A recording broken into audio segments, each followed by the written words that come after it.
여러분, 혹시 세계 최대의 자산운용사 블랙록이 한국에서 거의 불가능에 가까운 데이터 센터 부지를 찾고 있다는 이야기 들어보셨나요? 전기는 정말 어마어마하게 쓰면서 탄소는 단 하나도 배출하지 않는 곳. 과연 그런 곳이 세상에 존재할까요? 지금부터 그 정말 흥미진진한 탐색 과정을 저와 함께 따라가 보시죠. 바로 이 질문. 이게 이번 프로젝트의 심장이라고 할 수 있습니다.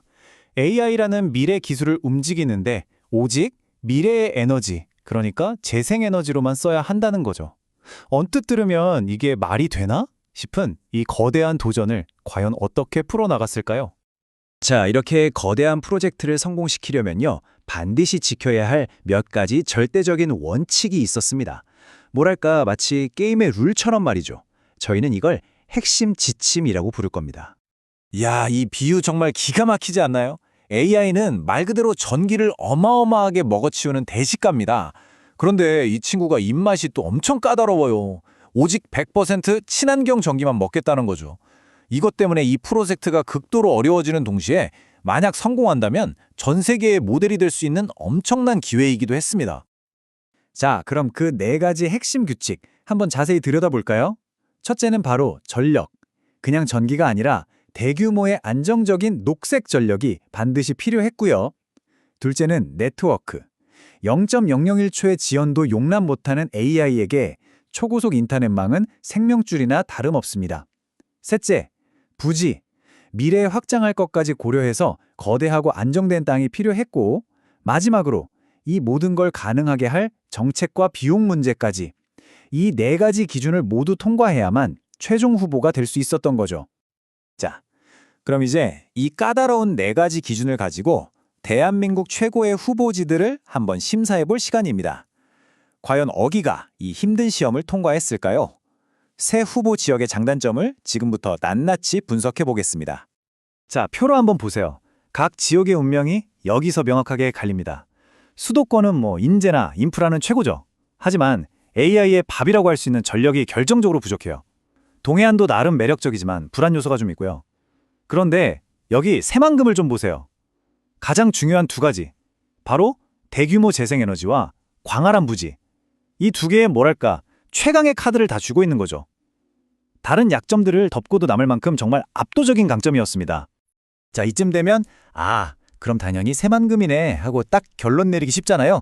근데요, 진짜 재밌는 이야기는 바로 여기서부터 시작됩니다. 새만금의 약점을 극복하기 위해서 정말 상상도 못했던 기발한 아이디어가 등장하거든요. 이제 단순한 부지 선정을 넘어서 이 프로젝트의 판을 완전히 뒤집어버린 정말 혁신적인 발상의 전환이 일어납니다. 새만금을 그냥 하나의 장소에서 완벽한 솔루션으로 바꿔놓은 그 아이디어는 과연 무엇이었을까요? 그들이 내놓은 최고의 해답은요, 단순히 데이터 센터를 지을 땅을 찾는 게 아니었어요. 그건 장소를 뛰어넘는 완전히 새로운 차원의 개념이었죠. 바로 에너지 공생이라는 혁신적인 시스템을 만드는 거였습니다. 자, 바로 이겁니다. 이 혁신적인 아이디어의 핵심, 에너지 공생 클러스터라는 건데요. 말이 좀 어렵게 들릴 수 있는데 사실 원리는 간단해요. 데이터 센터가 내뿜는 그 뜨거운 열기를 그냥 버리지 않고 바로 옆에 있는 스마트팜의 난방으로 쓰는 겁니다. 마치 서로 돕고 사는 자연 생태계처럼 에너지 낭비를 제로로 만드는 정말 기적 같은 모델이죠. 이 시스템이 어떻게 돌아가는지 한번 상상해 보세요. 자, 먼저 태양과 바람이 만든 깨끗한 전기가 데이터 센터로 슉 들어갑니다. 그럼 데이터 센터에서 일하면서 나오는 그 뜨거운 폐열 있죠. 이걸 그냥 버리는 게 아니라 바로 옆에 있는 스마트팜을 따뜻하게 데우는 데 쓰는 거예요. 혹시 모를 정전에 대비해서 그린 수소가 24시간 대기하고요. 마지막으로 새로 지어질 항만과 공항이 이 모든 것을 전 세계와 연결해 주는 거죠. 그야말로 빈틈이 없는 완벽한 설계였습니다. 하지만 여러분, 이렇게 완벽해 보이는 계획일수록 더 날카로운 검증이 필요한 법이죠. 일부러 반대편에 서서 허점을 파고드는 이른바 레드팀이라고 불리는 분석가들이 등장하면서 이야기는 완전히 새로운 국면으로 접어듭니다. 레드팀이 던진 이 한마디가요, 이 프로젝트의 가장 아픈 곳을 정확히 찔렀습니다. 아무리 최고의 하드웨어를 갖춰 넣으면 뭐하나요? 그걸 운영할 세계 최고의 두뇌들이 없다면 그냥 비싼 쇳덩어리에 불과하겠죠. 결국 모든 것은 사람 문제로 돌아왔습니다. 비판은 여기서 그치지 않았습니다. 아니, 과연 세계적인 인재들이 자기 가족들까지 다 데리고 이 낯선 곳으로 오려고 할까?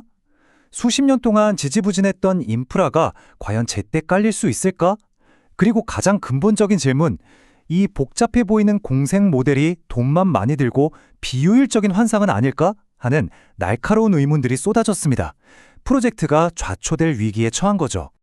자, 이제 이야기의 마지막 장입니다.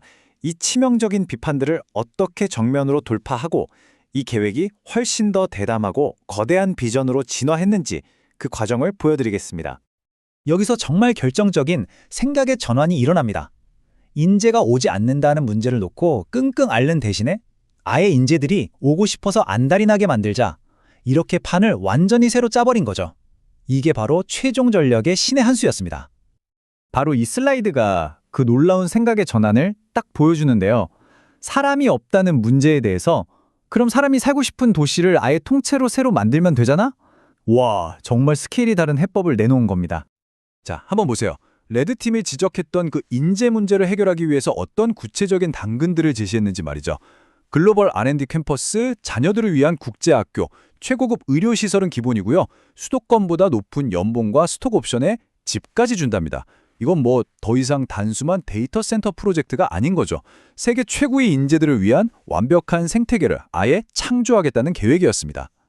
결국 데이터 센터 하나를 유치하려던 작은 불씨가 새만금이라는 땅 전체를 아시아의 새로운 실리콘밸리로 만들겠다는 어마어마한 국가적 프로젝트로 활활 타오르게 된 겁니다. 그래서 마지막으로 여러분께 이 질문을 던지면서 오늘 이야기를 마무리할까 합니다. 과연 이 데이터 센터 하나에서 시작된 거대한 꿈이 정말로 아시아의 새로운 실리콘밸리를 만들어낼 수 있을까요? 여러분의 생각은 어떠신가요?